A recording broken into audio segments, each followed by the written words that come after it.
கிழக்கினில் தினம் தோன்றும் கதிரானது மறைவதும் பின்பு உதிப்பதும் மரபானது.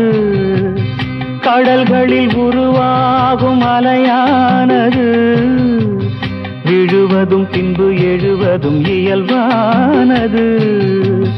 நிலவினை நம்பி இரவுகள் இல்லை, விளக்குகள் காட்டும் வெளிச்சத்தின் எல்லை.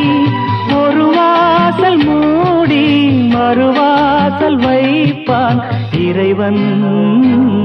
நலம் வாழ என் நாடும் என் வாழ்த்துக்கள், தமிழ் கூறும் பல்லாண்டு என் வார்த்தைகள்.